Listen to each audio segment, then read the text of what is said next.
Lektion 1: Neue Städte entdecken.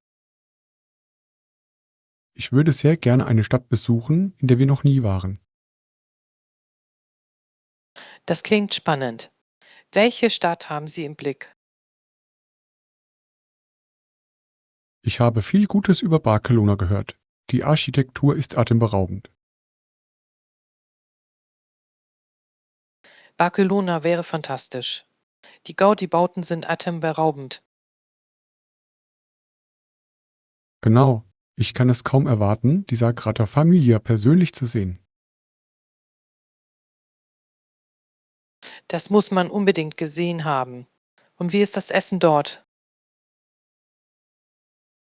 Ich habe gehört, die Tapas seien köstlich. Wir könnten so viele verschiedene Gerichte probieren. Ja, und ich freue mich schon sehr darauf, Churros mit Schokolade zu probieren. Das klingt köstlich. Das müssen wir unbedingt in unsere Reiseroute aufnehmen. Und die Strände dürfen wir natürlich nicht vergessen. Entspannung am Meer wäre perfekt. Absolut. Ein bisschen Sonne und Sand würden das Erlebnis noch bereichern. Wie lange sollten wir deiner Meinung nach bleiben? Ich würde sagen, mindestens eine Woche, um alles gründlich zu erkunden. Das klingt vernünftig. Vielleicht können wir Tagesausflüge in nahegelegene Städte unternehmen. Tolle Idee. Die Rona und Tarragona liegen in der Nähe und sind einen Besuch wert. Ich würde sehr gerne historische Städten und malerische Straßen besichtigen. Außerdem können wir in die lokale Kultur eintauchen. Tja, eine Stadtführung könnte uns helfen, verborgene Schätze zu entdecken. Absolut. Ich bin schon ganz aufgeregt. Tja, Reisen zu planen macht fast genauso viel Spaß, wie sie zu unternehmen. Sollen wir mit der Suche nach Unterkünften beginnen? Tja, lasst uns ein paar charmante Unterkünfte finden. Ich hoffe, wir finden etwas mit Aussicht. Eine Dachterrasse wäre herrlich, um den Sonnenuntergang zu beobachten. Auf unser aufregendes Abenteuer in Barcelona. Lektion 2: Die Wunder der Natur. Ich bin wirklich beeindruckt von der Schönheit und Erhabenheit der Wasserfälle. Ich stimme vollkommen zu. Sie sind absolut atemberaubend. Der Anblick des herabstürzenden Wassers ist faszinierend. Das wirkt wie eine Szene aus einem Film, nicht wahr? Ja, ich bin überwältigt vor Staunen. Die Kraft der Natur ist erstaunlich. Sie rückt die Dinge ins rechte Licht. Das stimmt wirklich. Ich fühle mich so klein, wenn ich hier stehe. Aber im positiven Sinne. Es lässt einen die Welt um sich herum wertschätzen. Genau. Haben Sie so etwas schon einmal gesehen? Nein, ich sehe zum ersten Mal einen so prächtigen Wasserfall. Mir geht es genauso. Ich hätte nicht erwartet, dass es so beeindruckend sein würde. Der Sprühnebel verleiht dem Ganzen eine magische Note. Ich liebe das Gefühl auf meiner Haut. Ja, es ist erfrischend, besonders an einem warmen Tag. Sollen wir Fotos machen, um diesen Moment festzuhalten? Absolut. Lasst uns die Schönheit festhalten, solange wir noch können. Ich möchte ein Foto machen, auf dem die Wasserfälle im Hintergrund zu sehen sind. Super Idee. Ich kann dir beim Fotografieren helfen. Vielen Dank. Und dann solltest du auch ein paar Fotos machen. Das werde ich. Ich werde vor den Wasserfällen meine beste Pose einnehmen. Ich kann es kaum erwarten, das zu sehen. Hoffentlich wirst du nicht zu nass. Ein kleiner Spritzer lohnt sich für das perfekte Foto. Auf viele gemeinsame Erinnerungen an diesem unglaublichen Ort. Ja, ich bin so froh, dass wir hierher gekommen sind. Es ist wirklich unvergesslich. Lasst uns jeden Augenblick genießen und noch mehr entdecken. Absolut. Es gibt noch so viel Schönes zu entdecken. Lektion 3: Die texanische Wirtschaft. Haben Sie schon einmal die Einnahmen aus dem verarbeitenden Gewerbe und dem Tourismus hier in Texas in Betracht gezogen? Tja, Texas hat eine so vielfältige Wirtschaft. Die Zahlen sind wirklich beeindruckend. Absolut. Das verarbeitende Gewerbe leistet einen bedeutenden Beitrag, insbesondere in den Bereichen Technologie und Energie. Und der Tourismus trägt ebenfalls erheblich dazu bei, nicht wahr? Das stimmt absolut. Die abwechslungsreiche Geschichte von Texas zieht jedes Jahr Millionen von Besuchern an. Tja, vom Alamo bis zur pulsierenden Kultur in Städten wie Austin gibt es so viel zu entdecken. Diese Vielfalt macht Texas zu einem einzigartigen Reiseziel für Touristen. Ich liebe die Art und Weise, wie sich Geschichte und moderne Sehenswürdigkeiten miteinander verweben. Ja, es vermittelt den Besuchern ein Gefühl der Verbundenheit mit der Vergangenheit. Haben Sie hier schon viele historische Stätten besucht? Ja, habe ich. Jedes einzelne erzählt eine faszinierende Geschichte über die Entwicklung von Texas. Ich finde es interessant, wie vielfältig die Einflüsse auf die texanische Kultur sind. Ja, mexikanische, indianische und westliche Einflüsse ergeben einen reichen Teppich. Und die Gastronomie ist ein perfektes Beispiel für diese Mischung. Genau, die Tex-Mex-Küche gehört zu meinen Favoriten. Tja, die Aromen sind so lebendig und authentisch. Bei unserem nächsten Ausflug sollten wir mehr lokale Restaurants ausprobieren. Absolut. Jeder Ort hat seine eigene, einzigartige Interpretation traditioneller Gerichte. Vergessen wir nicht die Festivals.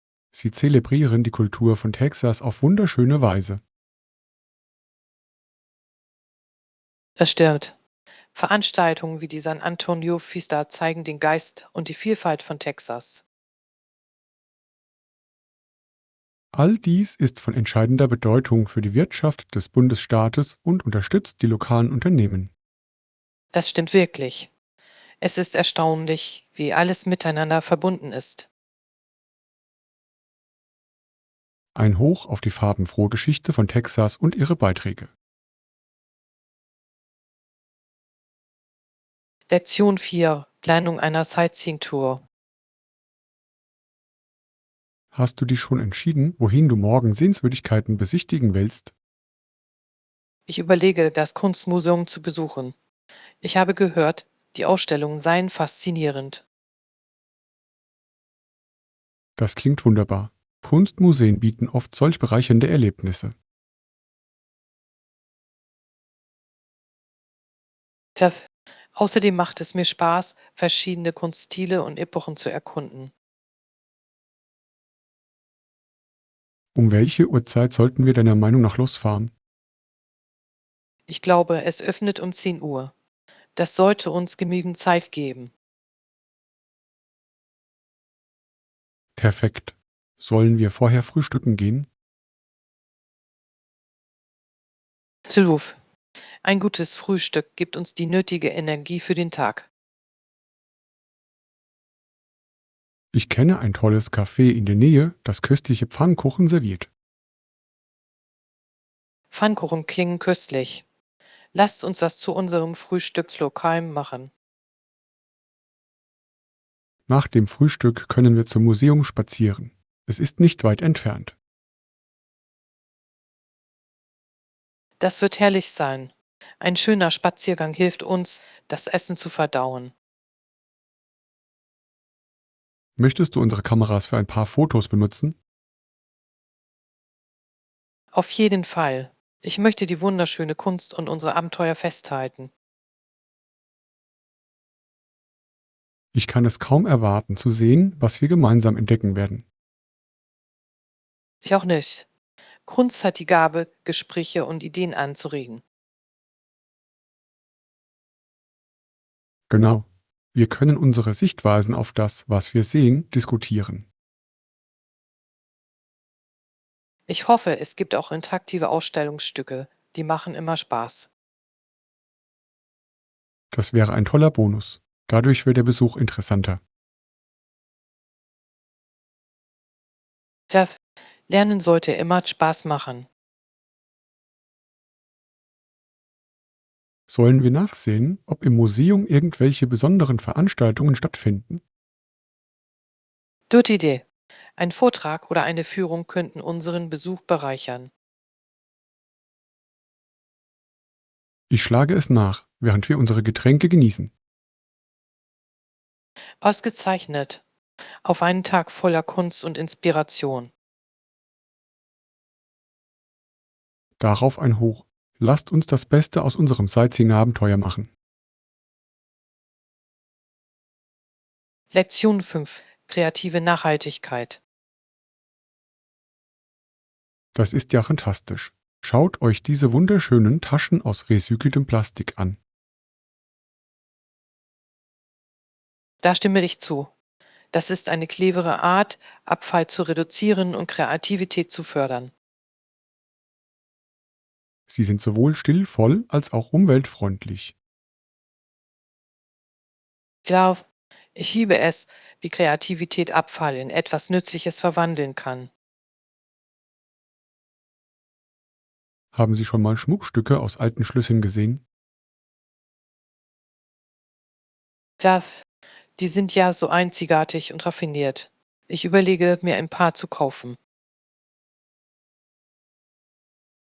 Eine hervorragende Wahl. Ich schätze es sehr, wie Sie Alltagsgegenstände in Kunst verwandeln. Das ist inspirierend, nicht wahr? Wir alle können einen Beitrag zur Nachhaltigkeit leisten. Absolut. Es regt uns dazu an, über den Tellerrand hinauszuschauen. Ich sollte mal versuchen, zu Hause etwas zu basteln. Das klingt nach einer wunderbaren Idee. Haben Sie schon konkrete Projekte im Sinn? Vielleicht könnte ich Untersetzer aus alten Weinkorken basteln. Das wäre perfekt. Sie sind funktional und verleihen dem Ganzen eine persönliche Note. Ja, außerdem wäre es eine unterhaltsame Art zu recyceln. Sollen wir uns hier für einen Workshop anmelden? Tja, ich würde sehr gerne mehr über umweltfreundliche Bastelmethoden erfahren. Das könnte eine tolle Möglichkeit sein, gemeinsam Zeit zu verbringen und produktiv zu sein. Da stimme ich vollkommen zu. Außerdem können wir unsere Kreationen mit nach Hause nehmen. Auf Kreativität und Umweltschutz. Darauf ein Hoch. Lasst uns gemeinsam etwas Positives bewirken. Lasst uns die Messe weiter erkunden und uns noch mehr Inspiration holen. Lektion 6: Ein neues Zuhause schaffen. Es ist viel Arbeit, aber ich glaube, es wird sich am Ende lohnen. Da stimme ich vollkommen zu. Ein Umzug kann zwar anstrengend, aber auch sehr lohnend sein. Ja, ich hoffe, dass ich mich in meiner neuen Wohnung bald wie zu Hause fühle. Ich bin mir sicher, dass es so sein wird. Du hast ein großartiges Auge für Dekoration. Vielen Dank. Ich plane, dem Ganzen eine persönliche Note zu verleihen, um es gemütlich zu gestalten. Das ist der entscheidende Punkt. Persönliche Gegenstände tragen maßgeblich dazu bei, dass sich ein Raum einladend anfühlt. Ich möchte auch einen kleinen Garten auf meinem Balkon anlegen. Das klingt wunderbar. Pflanzen bringen Leben und Farbe in jeden Raum. Ich habe schon einige Kräuter und Blumen ausgesucht. Perfekt. Frische Kräuter werden in der Küche sehr nützlich sein. Genau. Ich kann mir schon vorstellen, mit meinem eigenen Basilikum und Thymian zu kochen. Haben Sie schon irgendwelche Möbel aufgestellt? Eine Couch und ein Esstisch, aber ein paar letzte Handgriffe fehlen noch. Wie wäre es mit einem bequemen Sessel zum Lesen? Das ist eine fantastische Idee. Ich brauche unbedingt eine Lesecke. Und ein paar Kunstwerke zum Aufhängen an den Wänden wären schön. Ja, ich möchte Stücke auswählen, die meine Persönlichkeit widerspiegeln. Für einzigartige Fundstücke sollten Sie Lokale, Galerien oder Kunsthandwerksmärkte besuchen. Toller Vorschlag. Lokale Künstler zu unterstützen, ist immer eine Freude. Planen Sie eine Einweihungsparty. Das würde ich sehr gerne tun. Mir ist es wichtig, den Raum mit Freunden zu teilen. Sag mir Bescheid, wann. Ich würde mich sehr freuen, bei der Organisation zu helfen. Vielen Dank. Es wird schön sein, dieses neue Kapitel gemeinsam zu feiern. Auf dass Sie sich in Ihrem neuen Zuhause wohlfühlen. Darauf ein Hoch. Ich freue mich auf all die Erinnerungen, die noch kommen werden. Lektion 7. Den Wandel meistern. Es ist klar, dass Gesellschaft und Markt dynamischer und wettbewerbsorientierter geworden sind. Ich stimme vollkommen zu. Das Tempo des Wandels ist erstaunlich. Ja, Unternehmen müssen sich ständig anpassen, um relevant zu bleiben. Es kann ziemlich überwältigend sein, eröffnet aber auch viele Möglichkeiten. Genau, Kreativität und Innovation sind wichtiger denn je. Ist Ihnen aufgefallen, wie schnell sich die Verbraucherpräferenzen ändern? Ja, Trends ändern sich blitzschnell. Unternehmen müssen agil sein. Es ist faszinierend, wie soziale Medien das Kaufverhalten der Menschen beeinflussen. Absolut. Das Marketing hat sich in den letzten Jahren drastisch verändert. Es geht nicht mehr nur um Werbung, sondern um Interaktion. Und der Aufbau authentischer Beziehungen zu Kunden ist von entscheidender Bedeutung. Ich glaube, es fördert Loyalität und Vertrauen in eine Marke. Sind Sie der Meinung, dass Unternehmen mehr in nachhaltige Praktiken investieren sollten? Der heutige Verbraucher bevorzugen oft umweltbewusste Unternehmen.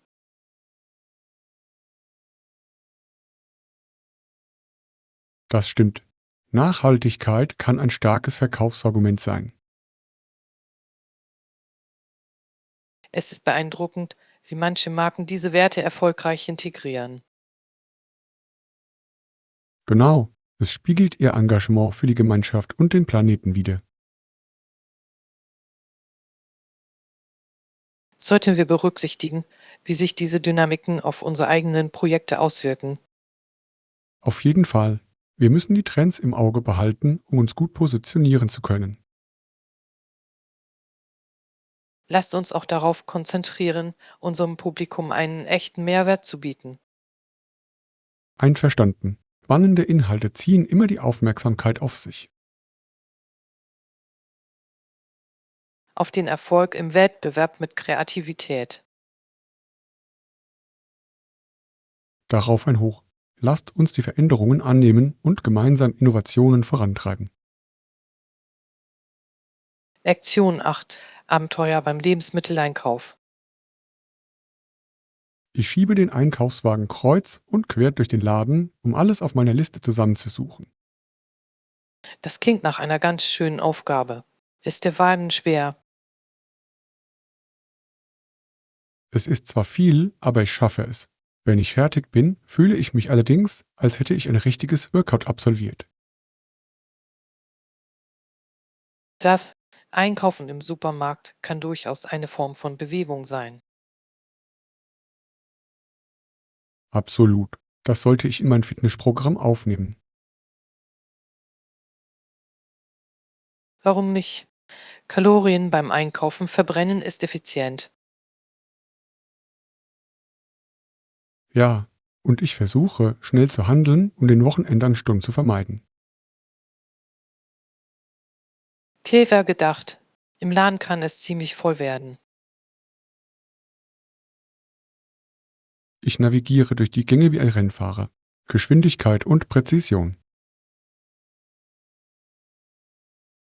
Das Bild gefällt mir sehr. Du solltest nächstes Mal einen Rennhelm tragen. Das würde bestimmt einige interessante Blicke auf sich ziehen. Das würde es. Aber du würdest die inoffizielle Meisterschaft im Lebensmitteleinkauf gewinnen. Ich bedanke mich für Ihre Unterstützung bei meinen Plänen, Lebensmittel einzukaufen. Jederzeit. Was steht heute auf Ihrer Liste? Nur das Nötigste, frisches Obst, Gemüse und ein paar Snacks. Sacks sind unverzichtbar. An welche Sorte denken Sie? Ich kann mich nicht zwischen Chips und Trockenfrüchten entscheiden. Warum nicht beides? Eine gute Balance funktioniert immer. Das ist ein verlockender Vorschlag. Ich werde mich vielleicht darauf einlassen. Gönnen Sie sich etwas. Sie haben sich ein bisschen Spaß im Einkaufswagen verdient. Stimmt, ein rundum gelungenes Einkaufserlebnis ist entscheidend. Soll ich Ihnen bei den schweren Gegenständen helfen? Das wäre fantastisch. Vielen Dank. Kein Problem. Lasst uns dieses Einkaufsabenteuer gemeinsam meistern. Auf ein angenehmes und effizientes Einkaufserlebnis. Lektion 9. Kulinarische Abenteuer. Essen macht einen Tag wirklich erst richtig schön, nicht wahr? Besuch. Ich bin froh, dass wir das zusammen machen. Dadurch macht es noch mehr Spaß. Ja, gemeinsame, köstliche Mahlzeiten bereichern das Erlebnis. Was sollen wir zuerst ausprobieren? Es gibt so viele verlockende Möglichkeiten. Ich entdeckte einen Stand, der Gourmet-Tacos anbot. Sie sahen unwiderstehlich aus. Tacos klingen fantastisch. Sie sind immer ein Publikumsliebling. Lasst uns anstellen und ein paar verschiedene Sorten nehmen. Toll Idee. Wir können verschiedene Sorten teilen und probieren. Ich liebe es, wie experimentierfreudig wir beim Essen sein können. Ja, neue Geschmacksrichtungen auszuprobieren gehört zum Vergnügen eines Food-Festivals dazu. Ich bin gespannt, welche anderen köstlichen Gerichte wir noch entdecken werden. Wie wäre es, wenn wir auch nach Desserts Ausschau halten? Ja, ein Food-Festival ist ohne etwas Süßes nicht komplett. Vielleicht ein paar frische Churros oder den Schokoladenbrunnen, den ich gesehen habe. Oh, das klingt himmlisch. Ich hätte jetzt richtig Lust auf Churros. Lasst uns nach unseren Tacos unbedingt noch Platz für ein Dessert lassen. Ich werde es auf jeden Fall versuchen. Es wird sich lohnen. Ein Tag voller Essen und Lachen ist ein gelungener Tag. Genau. Ich schätze solche Momente sehr. Und es ist eine großartige Möglichkeit, verschiedene Kulturen durch die Küche kennenzulernen. Absolut. Essen verbindet Menschen auf die beste Art und Weise. Auf einen Tag voller kulinarischer Genüsse. Darauf ein Hoch und auf unser bevorstehendes köstliches Abenteuer. Lektion 10. Der Begriff der Freiheit. Können Sie sich vorstellen, was passiert, wenn wir überall auf der Erde eine freie Gesellschaft erschaffen könnten? Das wäre revolutionär. Die Möglichkeiten sind unendlich.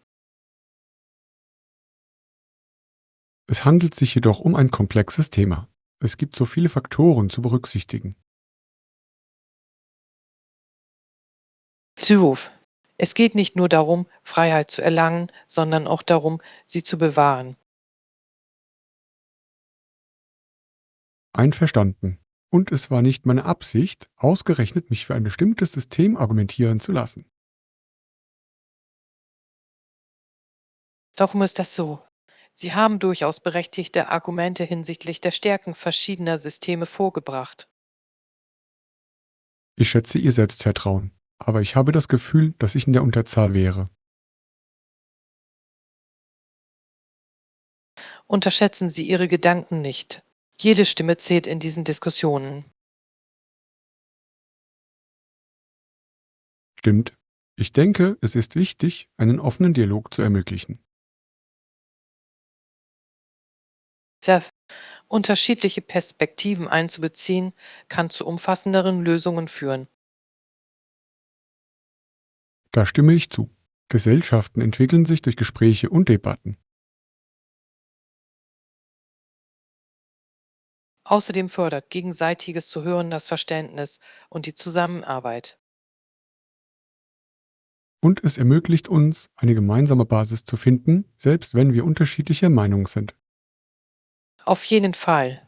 Vielleicht ist das ja das Wesen einer freien Gesellschaft, Offenheit.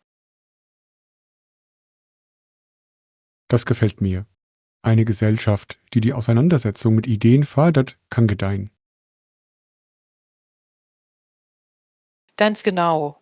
Und die Anpassung an neue Konzepte ist entscheidend für den Fortschritt. Sollten wir gemeinsam überlegen, wie wir diese Ideen in unserer Gemeinde bekannter machen können? Ausgezeichneter Vorschlag. Lokale Diskussionsrunden könnten Interesse wecken. Ja, wir können Referenten einladen und zur Teilnahme anregen. Auf einen Dialog über Freiheit und Zusammenarbeit. Darauf ein Hoch. Lasst uns andere dazu inspirieren, sich mit diesen wichtigen Themen auseinanderzusetzen. Lektion 11. Freude im Alltag finden. Es geht doch darum, das Glück in den alltäglichen Momenten zu finden, nicht wahr? Ruf. Diese kleinen Momente können uns so viel Freude bereiten. Ich finde Freude an einfachen Dingen, wie zum Beispiel dem Vorbeiziehen der Wolken zuzusehen. Tja, die Natur hat eine einzigartige Art, unsere Seele zu beruhigen. Ist Ihnen schon einmal aufgefallen, wie Lachen einen eintönigen Tag aufhellen kann? Ruf. Gemeinsames Lachen verändert alles. Was hat dich zuletzt zum Lachen gebracht? Oh, erst gestern habe ich einen Huhn gesehen, der seinem Schwanz hinterherjagte. Das war komisch. Das klingt ja entzückend. Tiere haben so einen verspielten Charakter. Sie erinnern uns daran, das Leben nicht zu ernst zu nehmen. Genau, manchmal brauchen wir einfach diese Unbeschwertheit. Ich finde auch Freude am Kochen. Neue Rezepte auszuprobieren macht so viel Spaß. Kochen kann ein kreativer Ausgleich sein. Was hast du in letzter Zeit ausprobiert? Ich habe ein köstliches Nudelgericht mit frischem Gemüse zubereitet. Das klingt köstlich. Ich kann mir die Aromen richtig vorstellen. Es war ein voller Erfolg. Für Freunde zu kochen macht es noch schöner. Ja, gemeinsames Essen schafft wundervolle Erinnerungen. Welche anderen kleinen Dinge bereiten Ihnen Freude? Für mich bedeutet es, an einem Regentag ein gutes Buch zu lesen. Das ist herrlich. In einer Geschichte zu versinken kann magisch sein. Das stimmt wirklich. Und du? Ich höre sehr gerne Musik, während ich eine Tasse Tee genieße. Eine perfekte Kombination. Musik kann unsere Stimmung sofort heben. In der Tat, manchmal tanze ich sogar in meiner Küche herum. Das klingt nach einer tollen Art, das Leben zu feiern. Das stimmt. Jeder noch so kleine Moment verdient es, geschätzt zu werden. Auf dass wir das Glück im Alltag finden. Lektion 12: Die Bedeutung der Demokratie. Es ist faszinierend, darüber nachzudenken, wie wir hierher gekommen sind und wozu wir hierher geschickt wurden. Ja, es ist unerlässlich, unseren Zweck zu verstehen, insbesondere wenn es darum geht, sich für Demokratie einzusetzen. In der Tat, die Bedeutung der Demokratie kann nicht hoch genug eingeschätzt werden. Er stärkt die Bürger und gibt jedem eine Stimme. Genau, jede Stimme trägt zum demokratischen Prozess bei. Ich frage mich, wie wir mehr Menschen effektiv zur Teilnahme motivieren können. Vielleicht könnten wir damit beginnen, Nachbarschaftsgespräche zu organisieren. Das klingt nach einer tollen Idee. Informationen zu teilen hilft, das Bewusstsein zu schärfen. Wir sollten außerdem die Bedeutung des Wählens für unsere Gemeinschaft hervorheben. Da vielen Menschen ist nicht bewusst, wie sehr ihre Stimmen lokale Entscheidungen beeinflussen. Ich erinnere mich daran, dass Toni das in seiner Rede besonders betont hat. Seine Aussage zur staatsbürgerlichen Verantwortung hat mich überzeugt. Absolut.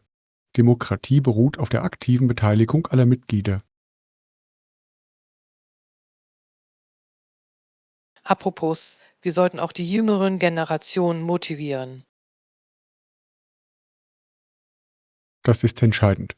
Die Einbindung junger Menschen kann zu nachhaltigen Veränderungen führen.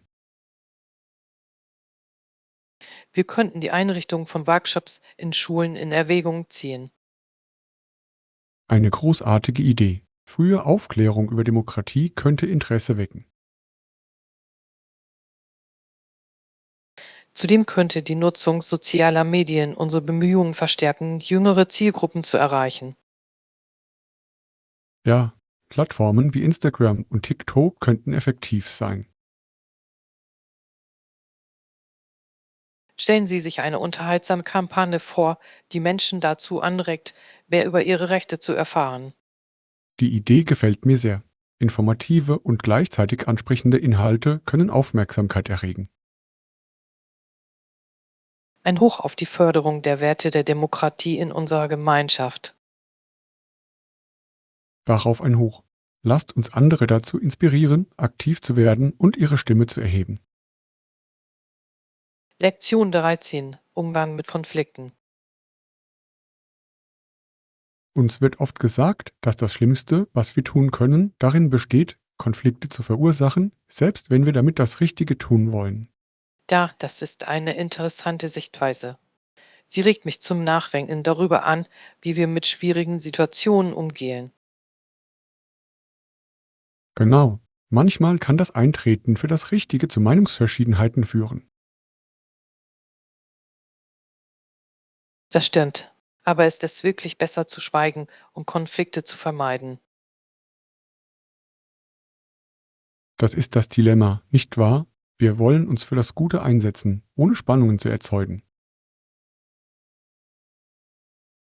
Ich glaube, es gibt Wege, unsere Ansichten ohne Feindseligkeit auszudrücken. Einverstanden. Mit Empathie in Gespräche zu gehen, kann einen großen Unterschied machen. Tja, Gemeinsamkeiten zu finden kann helfen, die Spannungen abzubauen. Haben Sie schon einmal eine Situation erlebt, in der Sie Ihre Meinung äußern mussten? Tja, ich musste einmal ein Problem am Arbeitsplatz ansprechen, das von anderen ignoriert wurde. Wie sind Sie damit umgegangen? Ich ging die Sache ruhig an, teilte meine Bedenken mit und hörte mir gleichzeitig ihre Gedanken an. Das klingt sehr diplomatisch.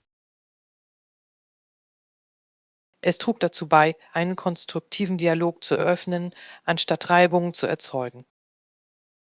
Das ist beeindruckend. Es zeigt, dass Sie sich respektvoll für Veränderungen einsetzen können. Tja, es ist wichtig, dass sich jeder gehört fühlt. Sollten wir andere dazu ermutigen, in den Dialog zu treten, anstatt zu schweigen? Ruf.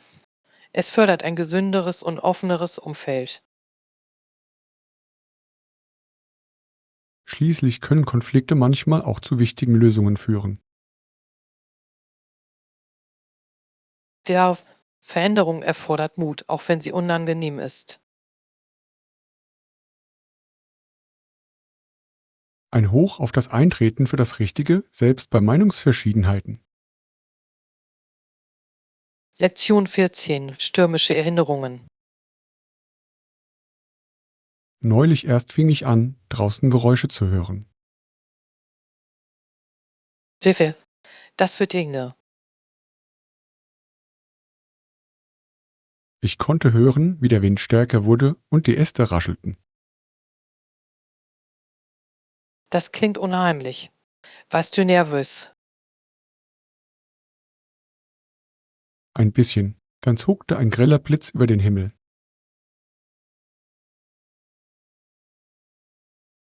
Tuff. Diese Blitze können sowohl wunderschön als auch beängstigend sein. Genau. Für einen Sekundenbruchteil war alles hell erleuchtet. Haben Sie während des Sturms etwas Ungewöhnliches beobachtet? Tatsächlich habe ich das getan. Ich habe einen Vogel beobachtet, der verzweifelt nach einem Unterschlupf suchte. Das arme Ding. Die Natur kann bei Stürmen so grausam sein. Ja, ich wollte helfen, aber es war zu riskant, nach draußen zu gehen. Das ist verständlich. Sicherheit muss an erster Stelle stehen. Stimmt. Ich erinnerte mich an meine kindliche Angst vor Donner. Ich hatte dieselben Ängste. Ich habe mich unter der Bettdecke versteckt. Ich auch. Ich würde warten, bis es vorüber ist und danach auf Sonnenschein hoffen. Es ist schon komisch, wie sehr wir uns damals vor Stürmen gefürchtet haben. Jetzt bewundere ich ihre Kraft und Schönheit. Der, die Wut der Natur hat etwas Majestätisches an sich. Und der Geruch des Regens danach ist einfach herrlich. Oh, ich liebe diesen Duft. Er wirkt erfrischend. Auf die Faszination von Stürmen, vergangenen wie gegenwärtigen. Lektion 15. Anregende Gespräche führen. Soll ich während des Workshops eigene Fragen stellen? Prüf. Das zeugt von Interesse und Engagement. Ich mache mir Sorgen, dass ich jemanden unterbrechen oder zu viel Zeit in Anspruch nehmen könnte. Das ist eine häufig geäußerte Sorge, aber Beiträge sind willkommen. Stimmt, Fragen zu stellen kann die Diskussion für alle bereichern. Perf. Es kann zu wertvollen Erkenntnissen und einem tieferen Verständnis führen. Welche Art von Fragen halten Sie für am effektivsten? Offene Fragen führen oft zu interessanteren Antworten. Das leuchtet ein. Sie laden andere dazu ein, ihre Gedanken ausführlich mitzuteilen. Ja, zum Beispiel anstatt zu fragen, hat Ihnen dieses Thema gefallen? Man könnte fragen, was fanden Sie an diesem Thema am interessantesten? Perfekt. Das ermöglicht ein tiefgründigeres Gespräch. Das werde ich bei zukünftigen Diskussionen auf jeden Fall berücksichtigen. Und vergessen Sie nicht, den Antworten aktiv zuzuhören. Ganz genau. Gute Kommunikation beruht auf Gegenseitigkeit. Zu hören zeugt von Respekt vor den Meinungen anderer. Das stimmt absolut. Es fördert den offenen Dialog. Und es hilft dabei, stärkere Beziehungen zu anderen Menschen aufzubauen. Ich fühle mich jetzt viel zuversichtlicher, was meine Teilnahme angeht. Das freut mich zu hören. Wir sollten uns gegenseitig beim Fragenstellen unterstützen. Ja, lasst uns das Ziel setzen, mehr miteinander ins Gespräch zu kommen. Auf die Förderung von Neugier und bedeutungsvollen Gesprächen. Darauf ein Hoch. Lasst uns weiter lernen und wachsen.